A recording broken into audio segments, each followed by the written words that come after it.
तो वे अपने देश को जो है, अपने देश को उन देशों से ये सारे खजाना को लेकर क्या करना चाहते थे, अपने देश को बहुत ज्यादा शक्तिशाली और धनवान बनाना चाहते थे। तो एक वेल्थ, वो एशिया के वेल्थ से काफी ज्यादा अट्रैक्टिव थे। बहुत सारा कहानी सुना करते थे, बहुत सारे फॉकटेल और बहुत सारे ऐसा माइथोलॉजिकल कहानी वो लोग पढ़ने लगे और उनको समझ में आने लगा कि भाई इन सारे देशों में जो है बहुत ज्यादा खजाना है। तो ये चाहते थे कि हम लोग सी रूट का खोज करें, समुद्री मार्ग से उन देशों पे पहुंचे और उन देशों से सारा खजाना अपने देशों में लाकर अपने देश को धनवान और अपने आप को जो है अमीर और रईस बनाए। ये एक दूसरा सबसे बड़ा कारण था। और तीसरा जो सबसे बड़ा कारण था कि वो ये भी चाहते थे कि दुनिया का एक्सप्लोर करें, राइट, बिकॉज उनके अंदर जो ये रेशनैलिटी था, ये जो क्यूरियोसिटी था, जो which was the product of renaissance और इनलाइटनमेंट, राइट, और खासकर उनका जो साइंटिफिक इक्विपमेंट का खोज हो गया था, ये उनको काफी ज्यादा हेल्प किया दूसरे देशों का सी रूट और दूसरे देशों का पता और मार्ग का जो है खोज निकालने में। सो यही सब के कारण जो है ये सारे यूरोपियन जो है बेसिकली धर्म को प्रचार करने के लिए, व्यापार करने के लिए और नए नए देशों को खोज कर अपने अंपायर को बढ़ाने के लिए, समझ में आया, वो ये सारे जो है व्यापारी हमारे देशों में और दुनिया के सभी देशों में आए। और ये जितने भी थे सब यूरोपियन थे। क्यों? क्योंकि यूरोप में ही सबसे पहले इनलाइटनमेंट आता है, रेनेसां आता है, लोगों का सबसे पहले वहाँ पे सुधार होता है, समाज सुधार होता है, लोग पढ़ाई लिखाई के प्रति क्या होते हैं, थोड़े जागरूक होते हैं। तो ये सारा चीज जो है हेल्प किया, राइट, यूरोपियन को दूसरे दुनिया में जाकर क्या करना, दुनिया को खोजने का। तो चलिए स्टार्ट करते हैं कि सबसे पहले यूरोप के वो कौन से लोग थे जिन्होंने सबसे पहले भारत में कदम रखे, राइट। और याद रखना जब ये लोग आए थे तो इनका प्राइमरली मोटिव यही था कि धर्म प्रचार करेंगे, व्यापार बढ़ाएंगे और तीसरा अपने अंपायर को क्या करेंगे, हम लोग फैलाएंगे, राइट, और अपने एक्सप्लोर करेंगे दुनिया में।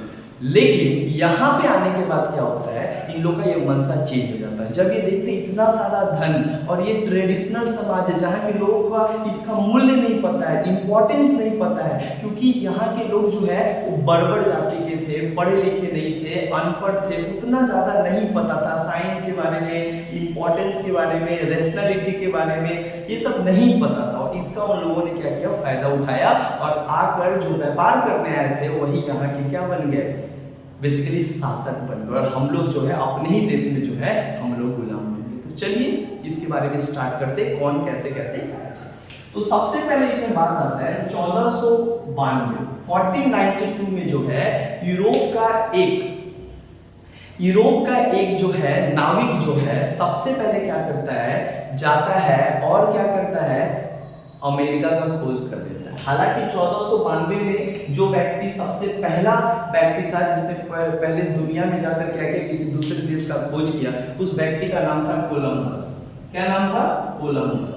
याद रखना सबसे पहले क्रिस्टोफर कोलंबस जो बेसिकली क्या था कि एक स्पेन का बेसिकली निवासी था जिसने जो है अमेरिका का खोज किया। और हालांकि ये निकला था घर से बोल के और शासक के द्वारा कहा गया था कि जाकर इंडिया का खोज करना, और ये इसको लगता था कि इंडिया का ही खोज करने निकले हैं। लेकिन जब पहुंचता है और वहाँ के लोगों उस देश में पहुंचता है तो उसको लगता है मैं इंडिया का खोज कर दिया। और जो वहाँ के लोग जा रहे थे तो उसको ये पूछता है कि रेड इंडियंस, तो वो बोलता है कि ना we are not Indians, we are Americans. तो उसको लगता है जा साला, गलती से अमेरिका का खोज कर दिए, खोजने निकले थे भारत को और खोज कर दिए किसको, अमेरिका को। तो इसीलिए पड़ गया, बहुत बार क्वेश्चन आता है कि अमेरिका की खोज किसने की और दुनिया का सबसे पहला नाविक कौन था जिसने समुद्र के माध्यम से जो है किसी दूसरे देश का खोज किया। तो पहला नाविक था क्रिस्टोफर कोलंबस जिसने सबसे पहले अमेरिका का खोज किया और इसी को माना जाता है कि इसने न्यू वर्ल्ड का खोज किया। मतलब न्यू वर्ल्ड मतलब नया दुनिया का खोज। मतलब उस टाइम तो ये बस अपने ही जानते थे कि स्पेन और हम लोग प्रोतुगस हैं, यूरोप ही केवल लोग जो है यूरोप के आसपास के देशों को जानते थे, कैसे कि आज हम अपने पड़ोसी को जानते हैं। लेकिन अब भारत के बाद कौन है इसको वो लोग नहीं पता था कि भारत के बगल में जो है क्या है, नेपाल है, श्रीलंका है, अफगानिस्तान है, ये नहीं पता था। तो उस टाइम पे इनके लिए तो ये नया ही हुआ ना, इसीलिए नया विश्व कहा गया। अमेरिका को खोज किए, नॉर्थ अमेरिका और साउथ अमेरिका, राइट। तो उसका खोज कर दिए। तो नॉर्थ अमेरिका और साउथ अमेरिका दोनों को क्या कहा जाता है? New world. याद रखना, north America plus south America दोनों के कॉन्टिनेंट को एक साथ कहा जाता है न्यू वर्ल्ड। और इस न्यू वर्ल्ड का खोज करने वाला व्यक्ति का नाम क्या था? क्रिस्टोफर कोलंबस, जो कहाँ का निवासी था, कहाँ का नाविक था? स्पेन का नाविक था। कब खोज किया? 1492 में। दूसरा, क्रिस्टोफर कोलंबस के बाद आया 1498 में एक और नाविक आया जो एक पुर्तगाल का नाविक है। इसको प्लूटुक्स ट्रेडर्स कहा जाता है या प्लूटुक्स कहा जाता है कि ये पुर्तगाल का था। जो पुर्तगाल का शासक मतलब वहाँ का जो राजा है वो इसको भेजता है कि जाओ और जाकर क्या करो? एशिया रूट का खोज करो। इसका मतलब होता है जाओ और भारत का क्या करो? खोज करो। और हालांकि लोग भारत भारत क्यों कर रहा था? क्योंकि ये भारत की संस्कृति और भारत के प्राचीन इतिहास को ये लोग पढ़ा था और उसके बाद ये जानता था कि भाई भारत एंशिएंट टाइम में बहुत सोने की चिड़िया का देश कहा जाता था। भाई भारत दुनिया का सबसे एंशिएंट सिविलाइजेशन है, तो इसके पास बहुत धन है। और भारत को क्या माना जाता था? India is called the spy island. Spy का मतलब होता है मसाला का द्वीप कहा जाता था। और पूरा एशिया में जो है सबसे ज्यादा मसाला होता है। और यूरोप में ये नहीं होता है क्योंकि वहाँ पे क्लाइमेट टेम्परेट क्लाइमेट और कोल्ड क्लाइमेट, ठंडा देश है और हम लोग थोड़ा गर्म देश है। तो गर्म में क्या होता है? गरम मसाला ज्यादा होता है। तो गरम मसाला को लेने के लिए, जो कि यूरोप में बहुत डिमांड था, यूरोप के लोग उसको खाते थे, तो ये चाहता था कि अगर हम लोग क्या करें एशिया में चल जाए और इंडिया से अगर हम इंडिया का रूट खोज कर ले और इंडिया से हम लोग मसाला खरीद कर यूरोप में लाकर बेचे तो हम लोग बहुत माल कमाएंगे, बहुत पैसा कमाएंगे। समझ में आ रहा है? पैसा कमा के राजा बन जाएंगे। तो 1498 में जो है पुर्तगाल का जो शासक है वो खुद पैसा देता है किसको? एक नाविक को कि जा और जाकर एशिया के रूट का खोज कर। और ये क्या करता है? 1498 में इसका नाम था वास्को डिगामा। वास्को डिगामा, याद रखना, वास्को डिगामा जो है ये पुर्तगाल का एक नाविक था जो सबसे पहला ये नाविक है जो भारत में प्रवेश किया। बहुत बार क्वेश्चन आता है कि भारत में सबसे पहले आने वाला कौन सा यूरोपियन नाविक था? तो सबसे पहले यूरोप से आने वाला कौन था? Vasco da Gama. और ये कब आया? 1498 में। और 1498 में ये कैप होप ऑफ गुड जो समुद्री मार्ग था जो यूरोप से एशिया में आता था और अरब सागर होते हुए भारत में एंटर किया। ये कहाँ पे आया? तो वास्को डिगामा बेसिकली क्या होता है? कालीकट। कालीकट तुम लोग को पता है, कालीकट जो है केरला में। और सबसे पहले वास्को डिगामा का जो इनवॉइस है, इनवॉइस का मतलब होता है जो बेसिकली उनका जो सारा टीम था और जो शिप था वो कहाँ पे आता है? कालीकट। कालीकट जो कि केरला में, और वहां पे उतरते हैं और वहां का जो राजा है वो क्या करते हैं? इनको रिसीव करते हैं और वो भी खुश हो जाते हैं कि पहला कोई यूरोपियन बाहर से आया, राइट। तो उनको क्या करते हैं? वो मतलब खूब ज्यादा सम्मान करते हैं यहाँ का राजा, मतलब यहाँ का राजा कहने का मतलब कालीकट का राजा। तो इस तरीके से वास्को डिगामा 1498 में भारत में आया और भारत का पहला व्यक्ति था यूरोप का जिसने भारत का खोज किया। तो भारत का खोज किसने किया? तो वास्को डिगामा। कब आया था? 1498 में। कहाँ से आया था? पुर्तगाल से आया था, राइट। और ये पहला यूरोपियन था जिसने सबसे पहले भारत में कदम रखा। यहीं से शुरुआत होता है पुर्तुगीज का भारत में ट्रेड करना। यहीं से पुर्तुगीज क्या करते हैं? भारत में ट्रेड करता है। ये दो बार आता है, एक 1498 में यहाँ पे आता है तो एक साल रहता है और बहुत सारा यहाँ से धन, बहुत सारा यहाँ से सामान लेकर जाता है और 60 गुना पैसा क्या करता है? कमाता है।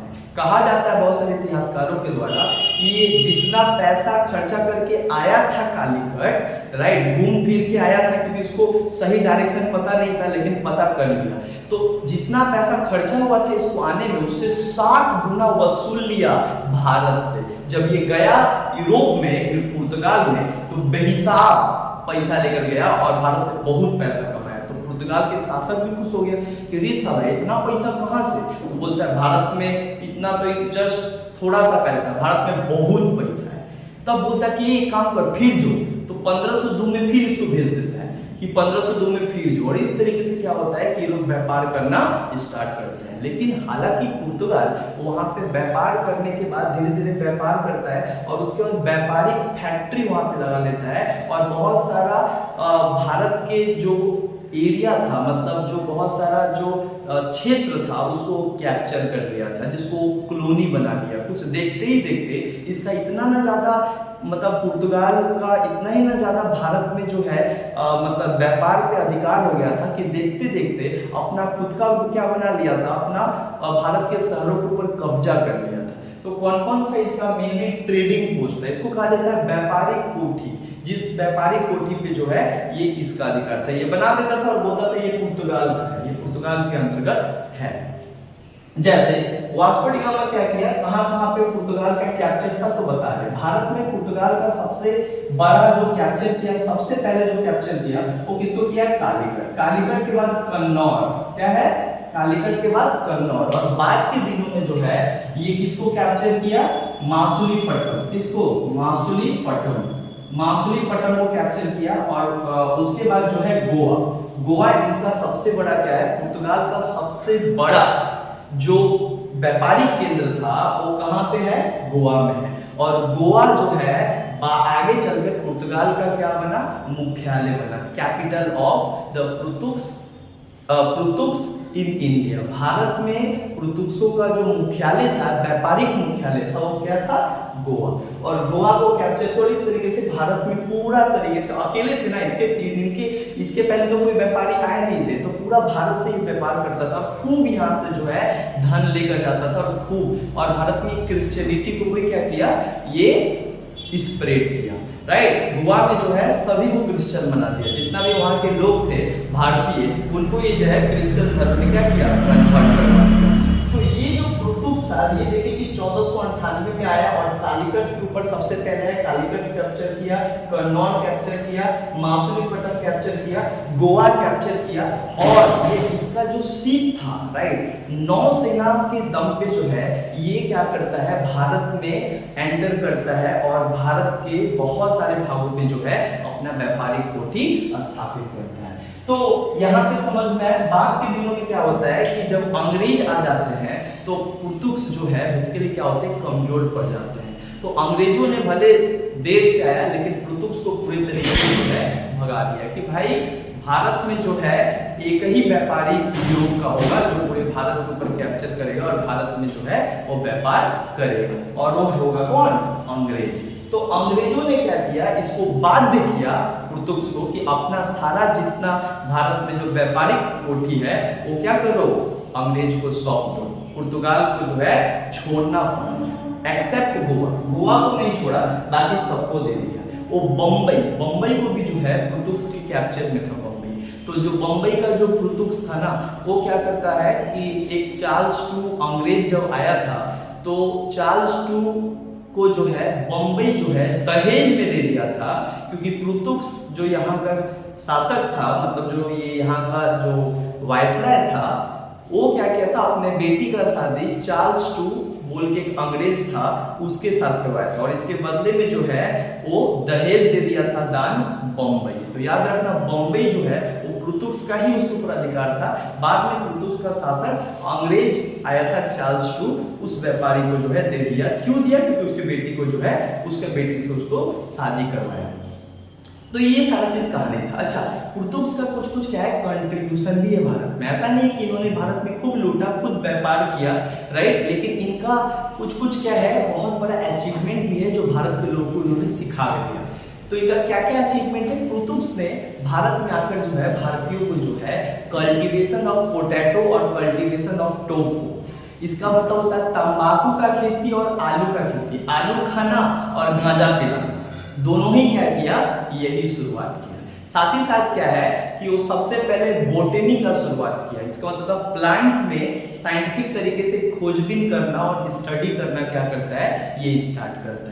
तो इस तरीके से देखा जाता है कि जो पुर्तुग्स है वो भारत में आए और भारत में आकर जो है भारत के ऊपर क्या करने लगे, व्यापार करने लगे, और भारत से बहुत सारा धन जो है यूरोप लेकर जाते थे और उसको बेचकर यूरोप में बहुत धन कमाने लगे। समझ में आया? आगे चलते हैं इसके बाद कौन आया। तो पुर्तगाल के बाद जो है ये तो वास्को डी गामा तो बेसिकली क्या था, ये पुर्तगाल था। तो पुर्तगाल के बाद जो है कौन आया, पुर्तगाल के बाद जो है अब आता है पुर्तगाल के बाद डच। डच को भी खबर मिल जाता है, उसी के बगल में था पुर्तगाल को। डच देखा अरे साला दिन प्रतिदिन अमीर होते जा रहा है, इतना पैसा कहाँ से आ जा रहा है, और इतना मसाला इतना सोना चांदी भर भर का शिप में कार्गो में आ रहा है, कहाँ से आ रहा है। तो पता चलता है कि भारत को देश से क्या कर रहा है, ये सारा सामान ले रहा है। तो बोलता है भाई हम लोग काहे पीछे, हम लोग चल, है ना।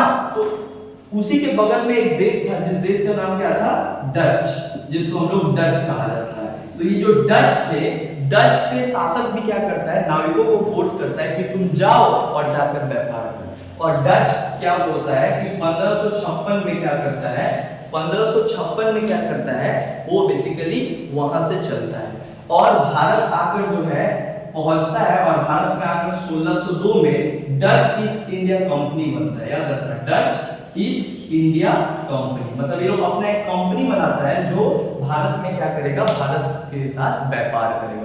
उस कंपनी का नाम था डच ईस्ट इंडिया कंपनी, जो कब बनाया था, 1602 में बनाया था। याद रखना 1602 में डच ईस्ट इंडिया कंपनी एक कंपनी बनाया और उस कंपनी बनाकर जो है भारत के ऊपर जो है व्यापार करना स्टार्ट किया। तो सबसे पहले जो डच है वो कहाँ पे आए, सबसे पहले डच कैप्चर किया सूरत को। सूरत को कैप्चर करने के बाद ये लोग मासुलीपट्टनम को कैप्चर किया। लेकिन डच का सबसे प्रमुख व्यापारिक केंद्र कौन था, तो सबसे प्रमुख व्यापारिक केंद्र था सूरत। उसके बाद सबसे प्रमुख इनका व्यापारिक केंद्र हो गया कोचीन। याद रखना, हाँ कोचीन। कोचीन के बाद इनका सबसे इंपॉर्टेंट हो गया क्या, तुम्हारा चंदननगर। चंदननगर जिसको आज हम लोग कहते हैं ये चंदननगर, हाँ ये चंदननगर किसका था, ये पुर्तगाल का ही था। तो चंदननगर, सॉरी चंदननगर नहीं, जिसको हम लोग बोलते हैं चिंसुअरा। क्या कहते हैं, चिंसुअरा, करेक्शन कर लेना, चिंसुअरा के ऊपर अधिकार होता है। जिसको आज हम लोग चुचुरा कहते हैं उसी को वो लोग कहता था चिंसुअरा। और चिंसुअरा के ऊपर किसका अधिकार था, डच लोगों का अधिकार था। तो डचों ने जो है सूरत पे अधिकार कर लिया, कोचीन में अधिकार कर लिया, चिंसुअरा में अधिकार कर लिया। हाँ समझ में आया।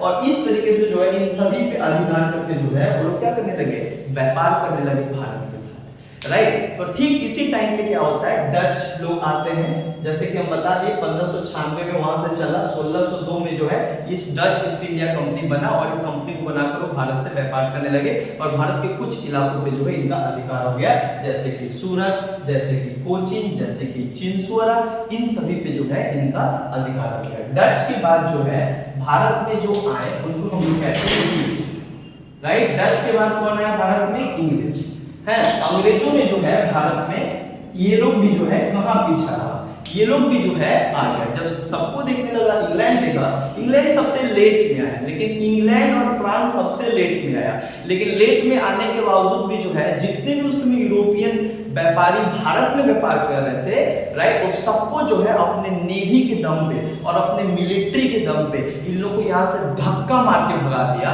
और खुद जो है बंगाल और पूरे भारत के ऊपर से व्यापार करने लगा और आगे जाकर जो है वो यहाँ का जो है शासक बन गया और हम लोग यहाँ के गुलाम बन गए, राइट। तो सबसे पहले समझते इंग्लिश कब आया। देखो इंग्लिश जो है ना 1599 में क्या होता है कि क्वीन एलिजाबेथ जो है, वहाँ के जो क्वीन है, रानी है एलिजाबेथ, वो क्या करती है, रॉयल चार्टर ग्रांट करती है और कहती है कि एक कंपनी बनाते हैं, कंपनी को बोलते हैं कि तुम जाओ। जो बेसिकली कंपनी कौन थे, मर्चेंट थे।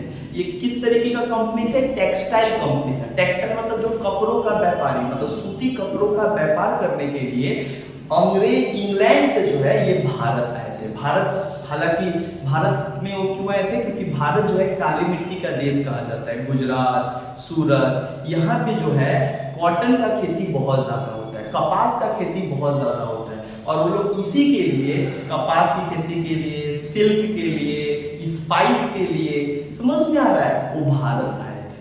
तो अंग्रेज बेसिकली भारत आया था, भारत को कब्जा करने नहीं, शासन करने नहीं, व्यापार करने आया था, जैसे कि ये लोग आए थे। लेकिन बाद में जो है वो व्यापार करते करते इतना ना इसका मतलब बड़ा बन गया, इतना ना अंडानी अंबानी जैसा बन गया कि अब उसको लगता था कि अरे हम ही तो सबसे बड़ा व्यापारी है, राइट। तो हमको किसी से पूछने का क्यों जरूरत पड़ेगा। और इस टाइम पे बहुत सारा लूपहोल भी हुआ भारत के राजनीतिक शासकों द्वारा, जिसका फायदा उठाया अंग्रेजों ने।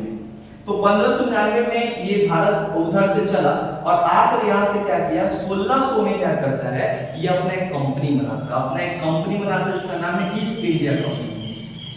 एक कंपनी क्या बनाता है, ईस्ट इंडिया कंपनी। और ईस्ट इंडिया कंपनी बनाकर क्या करता है, ये शासन मतलब भारत में व्यापार करना स्टार्ट करता है। मतलब ये कंपनी था जो टेक्सटाइल कंपनी है, जो कौन सा कंपनी है, टेक्सटाइल कंपनी है। टेक्सटाइल मतलब जो सूती व्यापार करता है, मतलब जो सूती वस्त्र का व्यापार करता है। अब अंग्रेज यहाँ पे 1600 में आए और 1600 में आने के बाद जो है ये सबसे पहले किसके ऊपर अटैक किए, सबसे पहले जो है एक अधिकारी आया था, एक अंग्रेज अधिकारी आया था जिसका नाम था कैप्टन हॉकिंस। याद रखना, एक अंग्रेजी व्यापारी आया था जिसका नाम था कैप्टन हॉकिंस। इसका नाम क्या था, कैप्टन हॉकिंस।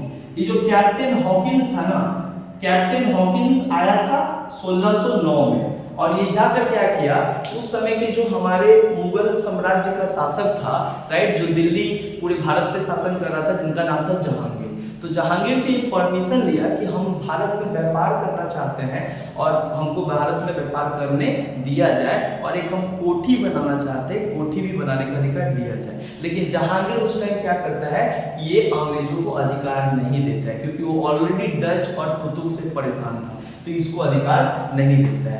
लेकिन कुछ ही दिनों के बाद क्या होता है कि फिर एक और अधिकारी आता है जिसका नाम है थॉमस रॉय। क्या आता है, थॉमस रॉय।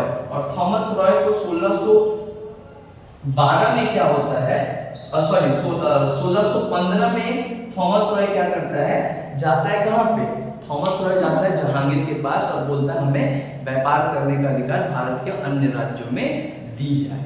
तो क्या होता है कि इसको व्यापार करने का अधिकार 1615 में दे दिया जाता है। लेकिन ठीक इसी टाइम पे 1612 में क्या होता है कि अंग्रेज को जो है जहांगीर के द्वारा ये राइट दिया गया कि तुम सूरत में अपना फैक्ट्री लगा सकते हो और तुम सूरत में व्यापार कर सकते हो। तो 1612 का जो ये जो मतलब फरमान था, राइट, जो सर्टिफिकेट दिया गया, इसी के आधार पे लोग सूरत में क्या किया, कैप्चर करके 1612 और 1613 में एक फैक्ट्री बनाया सूरत में और सूरत में व्यापार करना स्टार्ट किया। तो इस तरीके से ये सूरत के ऊपर अधिकार कर लेता है। उसके बाद क्या करता है कि अन्य देश, अन्य भारत के राज्यों और अन्य भारत के राज्यों में भी जो है अपना वो व्यापारिक कोठी स्थापित करना चाहता है। और इसमें जो है उसका मिलिट्री, और इसमें जो है ये लोग अपने कुछ भारे के टट्टू भी लाए थे और उस भारे के टट्टू का उपयोग करते थे अपने साथ के जो कॉम्पिटिटर होते थे उसके खिलाफ, उसको यहाँ से भगाने और निकालने के लिए, क्योंकि ये चाहते थे कि पूरे मार्केट हमारा ही होना चाहिए, हम ही यहाँ से व्यापार करेंगे, है ना।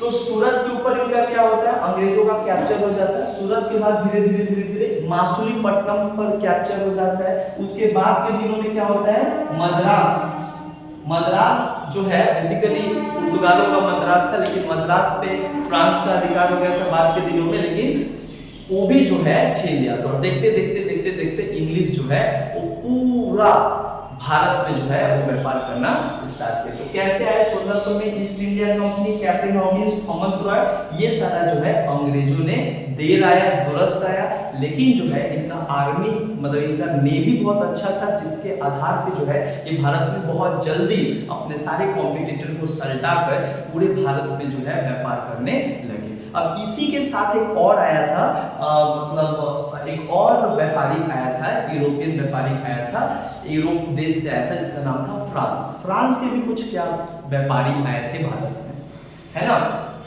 तो फ्रांस के व्यापारी को हम लोग इधर समझते हैं, थोड़ा ध्यान दो।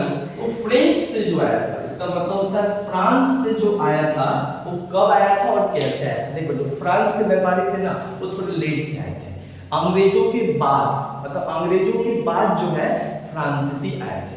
और ये जो फ्रेंच आए थे, फ्रेंच आए थे कब, फ्रेंच आए थे लगभग जो है ये तुम्हारा 1605 ईस्वी में जो है ये बेसिकली फ्रेंच आए थे। 1605 में जो है ये फ्रेंच आए थे, लेकिन धीरे धीरे ये लोग अपना पैर भारत के ऊपर जमाने लगा और उस समय का राजनीतिक हालतों को समझने लगा ये लोग, और उसी के आधार पे जो है ये अपना साम्राज्य और अपना व्यापार बढ़ाना भारत में स्टार्ट किया। कुछ ही दिनों के बाद जो है यहाँ पे देखा जाता है कि 1664 में क्या होता है कि फ्रेंच ईस्ट इंडिया कंपनी का स्थापना हो जाता है। क्या होता है? फ्रेंच ईस्ट इंडिया कंपनी का स्थापना हो जाता है। मतलब फ्रेंच भी जो है अपना एक कंपनी बना लेता है और उस आधार पे जो है शासन करता है। ये कंपनी कौन बनाता है? कोलबर्ट। कोलबर्ट एक फ्रांसीसी सेनापति था जिसने सबसे पहले क्या किया, ये फ्रेंच ईस्ट इंडिया कंपनी बनाया भारत में, भारत से व्यापार करने के लिए, और उसके बाद जो है भारत में व्यापार करना स्टार्ट किया। लेकिन सबसे ज्यादा दो यूरोपियों के बीच जो है मतलब जानी दुश्मनी का जो है मतलब एक क्या बोलेंगे, एक दूसरे को देखना नहीं चाहते थे, राइट। और वो था एक अंग्रेज और एक था फ्रांस। इंग्लिश और फ्रेंच का, जिसको हम लोग एंग्लो फ्रेंच वॉर कहा जाता है, ये बहुत ज्यादा देखने को मिला। बाद के दिनों में क्या होता है कि जो फ्रेंच ईस्ट इंडिया कंपनी है ये कहाँ कैप्चर करता है बता रहे हैं। फ्रेंच ईस्ट इंडिया कंपनी का कहाँ पे भारत में व्यापारिक सेंटर था, तो सबसे बड़ा इसका सेंटर कहाँ पे ये लोग बनाया था? सबसे बड़ा सेंटर बनाया था पौंडीचेरी। कहाँ पे बनाया था? पौंडीचेरी। पौंडीचेरी पे जो है इसका अधिकार था। पौंडीचेरी के बाद और कहाँ पे अधिकार था? पौंडीचेरी के बाद इन लोग का अधिकार चंदन नगर पे था। कहाँ पे था? चंदन नगर। ये जो चंदन नगर तुम देख रहे हो ये भी एक टाइम पे किसका था? ये फ्रांसीसियों का अधिकार था। फ्रांसीसी लेट से आए लेकिन इन्होंने जो है सब भारत में बहुत सारा व्यापारिक कोठी बनाया। पौंडीचेरी बनाया, चंदन नगर बनाया। चंदन नगर के बाद जो है एक दो और जो है इन लोगों ने साम्राज्य को क्या किया? विस्तार किया। समझ में आ रहा है? मद्रास पे अधिकार किया। हाँ, मद्रास पे अधिकार किया। बाद के दिनों में मद्रास इससे ले लिया गया। तो ये इस तरीके का जो है बेसिकली देखा जा रहा था कि फ्रांस भी है और फ्रांसीसी जो है भारत के ऊपर पौंडीचेरी, चंदन नगर और इन सारे जगहों पे अधिकार करना स्टार्ट किए। अच्छा, अब जो फ्रांस थे बाद में क्या होता है? फ्रेंच और इंग्लिश राइवलरी होता है। ये राइवलरी क्यों होता है? क्योंकि ये दोनों जो है दोनों यूरोपियन जो है सबसे शक्तिशाली और दोनों ही जो है दोनों का नेवी बहुत अच्छा था और ये नहीं चाहते थे कि कोई एक जो है दोनों जो है यहाँ पे व्यापार करे, क्योंकि दोनों व्यापार करने से जो है एक को कम मिल रहा है, एक को ज्यादा मिल रहा है। इसी को लेकर जो है फ्रेंच राइवलरी होना स्टार्ट हो गई, राइट। तो कोई थोड़ी चाहेगा कि मेरा माल जो सामान में बिक रहा है किसी और का भी बिके, वो हमेशा उसको गिराना चाहेगा। और इसी तरीके से जो है यहाँ पे फ्रेंच एंग्लो वॉर स्टार्ट होता है। इसको हम लोग कहते हैं French Anglo war. French Anglo war जो स्टार्ट होता है इसको हम लोग तीन अलग अलग चरणों में हम लोग देखते हैं। सबसे पहले फ्रेंच वॉर स्टार्ट होता है, पहला इसको कहते हैं फर्स्ट कैर्नेटिक वॉर, क्योंकि ये कैर्नेटिक में स्टार्ट होता है। फर्स्ट कैर्नेटिक वॉर जो होता है स्टार्ट होता है, जो होता है 1746 से लेके 1748। बहुत बार क्वेश्चन पूछा जाता है कि पहला एंग्लो फ्रेंच वॉर कब हुआ, या एंग्लो फ्रेंच वॉर को क्या कहा जाता है? कैर्नेटिक वॉर। एंग्लो फ्रेंच वॉर इसको बोलो चाहे एंग्लो कैर्नेटिक वॉर बोलो, ये एक ही बात है। इन दोनों में जो है क्या होता है? लड़ाई होता है। और यहाँ पे भी जो है पहला जो फर्स्ट कैर्नेटिक वॉर होता है इसमें क्या होता है कि फ्रेंच अलग शासक को सपोर्ट करते हैं और इंग्लिश जो है वो अलग शासक को सपोर्ट करते हैं। और इससे क्या होता है? दोनों में जो है कॉन्फ्लिक्ट होता है, व्यापार को लेकर ही होता है कि कर्नाटक पे किसका अधिकार होगा, हैदराबाद पे किसका अधिकार होगा, राइट। इसी को लेकर जो है आपस में जो है ये लोग भिड़ गए। और बाद में इस वॉर के बाद जो है इन दोनों में क्या होता है? किसी का जीत नहीं होता है। हालांकि इसमें क्या होता है दोनों देश को अलग मतलब फ्रेंच और इंग्लिश दोनों को जो है अलग अलग एरिया दे दिया जाता है, राइट। तो ये एक क्या होता है 1748 में ये पहला फर्स्ट कैर्नेटिक वॉर होता है। दूसरा सेकेंड कैर्नेटिक वॉर कब होता है? सेकेंड कैर्नेटिक वॉर होता है तुम्हारा 1748 से लेके 1754 तक, है ना। 1748 से लेके 1754 तक सेकेंड कैर्नेटिक वॉर होता है। बट ये जो सेकेंड कैर्नेटिक वॉर था इसमें क्या होता है कि बेसिकली जो हैदराबाद और कर्नाटक का शासक घोषित करना था। तो फ्रांस क्या किया? दो शासक का नाम दिया कि ये लोग बनेंगे और फ्रांस उन लोग को सपोर्ट करने लगा कि हम सब तुम लोग को सपोर्ट करेंगे सैनिक रूप से, आर्थिक रूप से। बट इसके जस्ट अपोजिट अंग्रेज भी जो है दो लोगों को जो है सपोर्ट करने लगा कि नहीं तुम लोग बनेगो और हम तुम लोग को सपोर्ट करेंगे। तो जाहिर सा बात है दोनों एक दूसरे का ऑपोजिट शासक को सपोर्ट कर रहा था, तो दोनों का एक दूसरे के साथ क्लैश होना ही था। और एक क्लैश तब हो गया जब अचानक 1748 और 49 में जो है हैदराबाद का शासक मारा गया।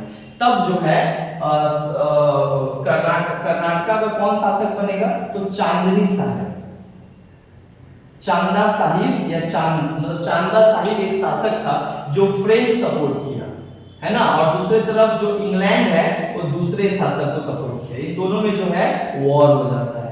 इसी वॉर को ये खत्म करने के लिए जो है क्या होता है, एक ट्रीटी होता है। जिस ट्रीटी को क्या कहा जाता है, ट्रीटी ऑफ एल चापला, ट्रीटी ऑफ एलेक्स चापला, है ना। ट्रीटी ऑफ एलेक्स चापला होता है इस वॉर को खत्म करने के लिए। तीसरा वॉर कब होता है, थर्ड कर्नाटिक वॉर कब होता है, थर्ड कर्नाटिक वॉर तुम्हारा होता है 1756 से लेके 1763। अच्छा, थर्ड कर्नाटिक वॉर को जो है, this is the last war between French और इंग्लिश, और इसी को कहा जाता है 7 ईयर वॉर। क्या कहा जाता है, 7 ईयर वॉर। ये क्या होता है कि फ्रांस और यूरोप के बीच क्या हो जाता है, फ्रांस और अंग्रेजों के बीच डायरेक्ट वॉर होता है। और इस वॉर में क्या होता है, यूरोप और फ्रांस के बीच डायरेक्ट वॉर होता है, और इसको यूरोपियन वॉर भी कहा जाता है, या 7 ईयर वॉर भी कहा जाता है, या थर्ड कर्नाटिक वॉर भी कहा जाता है। और इस वॉर में क्या होता है कि बेसिकली तुम्हारा इंग्लिश जो है ऑलरेडी बंगाल में जो है बैटल ऑफ प्लासी जीत गया था, और बैटल ऑफ प्लासी जीतने से उसको जितना वहां पे सेना मिलता है और जितना पैसा का सपोर्ट मिलता है, वो सारे पैसा का सपोर्ट वो इस कर्नाटिक वॉर में लगा देता है। और फ्रेंच का क्या होता है, बहुत बुरी तरीके से हार होता है, और इसके बाद फ्रेंच जो है यहाँ से वो चली जाता है। मतलब फ्रेंच क्या करता है, भारत को छोड़ ही देता है, क्योंकि फ्रेंच के जो शासक थे अब वो पैसा देना बंद कर दिए थे, सैनिक को सपोर्ट करना बंद कर दिए थे। तो इसी में क्या होता है, वॉर होता है 1756 से 1763, 7 ईयर वॉर। और इसमें जीतता कौन है, इंग्लैंड, मतलब इंग्लिश जीतता। और अंग्रेजों के जीतने के बाद ये कर्नाटका जो है, कर्नाटका और हैदराबाद के ऊपर किसका अधिकार हो जाता है, अंग्रेजों का। और ये फाइनली क्या होता है, दोनों में ट्रीटी कब होता है, इस युद्ध को खत्म करने के लिए एक ट्रीटी होता है, जिस ट्रीटी को कहा जाता है ट्रीटी ऑफ पेरिस। क्या होता है, ट्रीटी ऑफ पेरिस। ये कब होता है, 1763 में पेरिस की संधि होता है, जिस आधार पे इस वॉर को क्या किया जाता है, हमेशा हमेशा के लिए खत्म किया जाता है। तो ये जो है एक बेसिकली सीरीज ऑफ वॉर था कि किस तरीके से यूरोप के व्यापारी भारत में आए, कब कैसे कौन आया, कहाँ पे किसका क्या अधिकार था, राइट। और सबसे ज्यादा जो कॉन्फ्लिक्ट हुआ वो फ्रेंच और इंग्लिश के बीच हुआ, क्योंकि यही दो सबसे स्ट्रॉन्ग यूरोपियन कॉम्पिटिटर थे, और इन लोग के बीच युद्ध स्टार्ट हुआ। और फाइनली जो है जब ये हार गया, यहाँ पे फ्रेंच हार जाता अंग्रेजों से, तो अंग्रेजों का कब्जा सारा फ्रेंच के जितने भी भारत में जो व्यापारिक केंद्र था, अब वो सारा व्यापारिक केंद्र अंग्रेजों के पास चला जाता। और इस तरीके से अंग्रेज जो है मतलब पूरे भारत का एक यूरोपियन बादशाह बन जाता है, और आगे चलकर जो है बैटल ऑफ प्लासी भी जीत जाता है, बैटल ऑफ बक्सर भी जीत जाता है, और उसके बाद भारत के ऊपर जो है इसका अधिकार हो जाता है। और इस तरीके से जो है हम लोग बेसिकली क्या होते हैं, गुलाम हो जाते हैं अंग्रेजों का, कि जो एक व्यापार करने आया था, लेकिन व्यापार करने के बाद जो है वो राजनीति में इसका इंटरफेयर होने लगा। और राजनीति में बस इंटरफेयर ही नहीं हुआ, बल्कि वो राजनीति का बेताज बादशाह बन गया, और भारत के ऊपर जो है ये शासन करना स्टार्ट किया। तो इसको हम लोग नेक्स्ट अगले वीडियो में समझेंगे कि बैटल ऑफ प्लासी और बैटल ऑफ बक्सर कैसे स्टार्ट हुआ। और उसके बाद आगे जाकर अंग्रेजों का इतना सही प्रॉब्लम नहीं था, केवल फ्रांस को हरा के आप पूरे देश का बादशाह नहीं बन सकते। उस समय मैसूर वॉर भी था, उस समय मराठा वॉर भी हुआ, उस समय अंग्रेजों को सिख से भी लड़ाई करना पड़ा, और तब जाकर जो है वो बादशाह बना। हालांकि सारा युद्धों को जो है उसने जीत लिया, लेकिन कैसे जीता और कैसे किसके साथ कैसे युद्ध हुआ, कब हुआ, इसको जो हम लोग अगले वीडियो में समझेंगे। तो कमेंट करके जरूर बताइए कि ये वीडियो आपके लिए कितना ज्यादा हेल्पफुल रहा। Thank you. हेलो क्लास 12 वालों, तो आज की क्लास में जो है हम लोग क्लास 12 का जो चैप्टर 3 हिस्ट्री का है उसका पूरा एमसीक्यू जो है एक ही क्लास में जो है हम लोग समझ जाएंगे। और हम लोग जानेंगे कि कॉलोनियल पीरियड पे जो है ये जितने भी यूरोपियंस दुनिया से भारत में आए, राइट, और आकर जो है अलग अलग जगह पर अपना व्यापारिक केंद्र बनाते हैं और कुछ ही दिनों के बाद जो है वो आए थे तो शुरुआत में व्यापार कर रहे हैं, लेकिन उसके बाद व्यापार करते करते किस तरीके से जो है वो राजनीतिक सत्ता जो है यहाँ पे प्राप्त करने लगे, इसको जो है हम लोग आज के वीडियो में जो है समझेंगे और क्लास 12 वेस्ट बंगाल बोर्ड के पैटर्न के आधार पे समझेंगे और वही क्वेश्चन को हम लोग डिस्कस करेंगे जो वेस्ट बंगाल बोर्ड में इस बार थर्ड सेमेस्टर में जो है आप लोग के एग्जाम में आने वाला है। तो अच्छे से वीडियो को अंत तक देखिएगा जिससे आपको कुछ और पढ़ने का जरूरत नहीं है। यहाँ एक वीडियो से ही जो है आपका जो है लगभग 10 मार्क्स जो है वो कंप्लीट हो जाएगा। राइट, तो स्टार्ट करते हैं बिना देरी किए। तो सबसे पहले हम लोग बात करते हैं कि ये जो कॉलोनियल पीरियड में जो है राइट यूरोप से बहुत तादाद में राइट मतलब इतना भेड़ बकरियों के जैसा जो है यूरोपियंस आए थे हमारे देश में। आखिर में ये आए क्यों थे? कोई व्यक्ति अगर कहीं पे जाता है तो कुछ मोटिव्स लेके जाता है, कुछ ऑब्जेक्टिव्स होता है। ऐसे ही तो हम लोग अपने रिश्तेदार के घर पे भी नहीं जाते हैं, तो शायद वो लोग इतना कोसों दूर दूसरे महादेश से जो है राइट अनजान जगह पर वो क्यों आए और भारत में ही क्यों आए और वो एशिया में ही क्यों आए राइट। इसको भी जो है हम लोग सभी कारणों को समझते हुए एमसीक्यू करेंगे ताकि आपको स्टोरी के साथ आपको एमसीक्यू जो है आपको मुंह पे रहे, आपको जो है 10 बार बुक देखने की जरूरत नहीं है। तो स्टार्ट करते हैं हम लोग। सबसे पहले बात करते हैं कि जैसे ही यूरोपियन ट्रेडर्स राइट यूरोपियन जितने भी थे व्यापारी वो लोग भारत में और एशिया में कब आना स्टार्ट किए, तो ये बेसिकली जो है एक पहले आपको बैकग्राउंड स्टार्ट करना पड़ेगा कि आखिर इतने दिनों तक जो है वो अपने महादेश से आगे या किसी दूसरे देश में खोज करने या व्यापार करने नहीं जाते थे। अचानक इनको व्यापार करने का ये जो मतलब चस्का है या व्यापार करने का जो ये क्यूरियोसिटी है ये आया कैसे? तो देखो भाई व्यापार करने का ये जो क्यूरियोसिटी है ये इनके अंदर 15वीं से 17वीं शताब्दी के भीतर जो है जगा। अब ये जगह कैसे कि हमको व्यापार करना है, दूसरे दुनिया में जाना है, दूसरे देश से व्यापार करना है राइट, और हमको नया नया ज्योग्राफिकल लोकेशन खोज करना है। तो इसके पीछे 3 कारण है।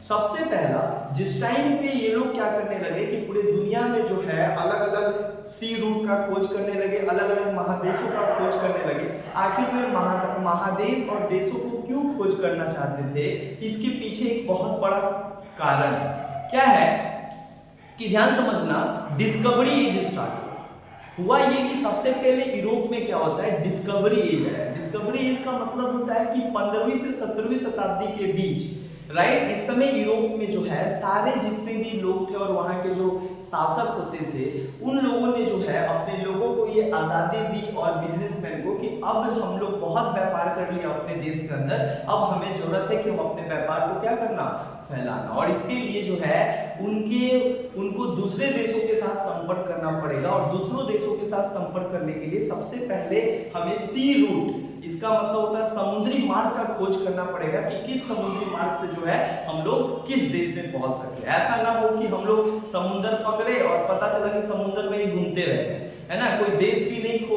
खोजे और सारा पैसा जो है शासक का पानी में मिला दिए। तो ऐसा नहीं हुआ। ये ना कि डिस्कवरी एज स्टार्ट हुआ 15वीं शताब्दी में यूरोप में। सबसे पहले यूरोप के देशों के अंदर जो है एक नया जगह को खोजने का जो है लालसा इनके मन में क्या होता है, जगह। ये लालसा आखिर क्यों जगता है? ये लालसा जगता है रेनेसा और इनलाइटनमेंट के कारण। सबसे पहले यूरोप में क्या होता है, रेनेसा और इनलाइटनमेंट आता है। रेनेसा और इनलाइटनमेंट एक तरीके से कहा जाए तो वहाँ के समाज को पूरी तरीके से चेंज कर दिया जाता है और लोगों को थोड़ा आज़ादी दिया जाता है, रेशनल तरीके से सोचने का अधिकार दिया जाता है, अपने मन का करने का अधिकार दिया जाता है और उनके अंदर क्यूरियोसिटी आने लगता है कि भाई इस देश के बाहर भी कोई देश है क्या, राइट। तो ये सारा क्यूरियोसिटी। और उस समय क्या होता है, कुछ साइंटिफिक डिस्कवरी होता है। 17वीं शताब्दी में क्या होता है, यूरोप में बहुत सारा साइंटिफिक नए नए उपकरणों का खोज होता है, जैसे कि कंपास का खोज हो जाता है, वर्ल्ड मैप का खोज हो जाता है, कैलेंडर का खोज हो जाता है। तो उनके अंदर ये सारा चीज और क्यूरियोसिटी जगा दिया कि भाई हमें दुनिया के देशों में जो है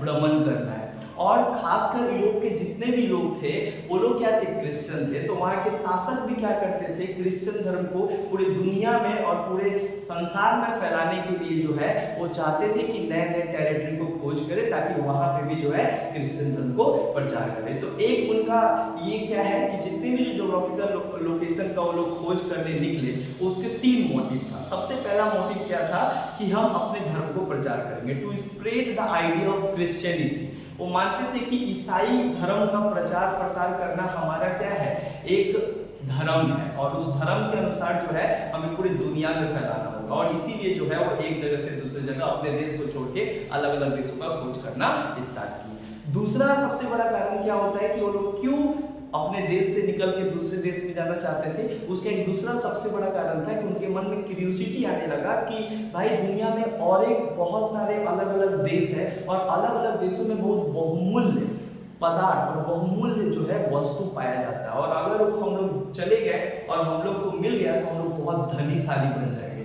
मतलब एक वेल्थ जो है उनको वो गोल्ड के बहुत ज्यादा क्या थे, ललायत थे। गोल्ड के मतलब वो लोग सोना चांदी ये सारा जो बहुमूल्य पदार्थ होता है वो उसको क्या करना चाहते थे, पाने के लिए वे अपने देश से निकलकर दूसरे देश में भ्रमण करना चाहते थे और दूसरे देश से ये सारा धन जो है अपने देश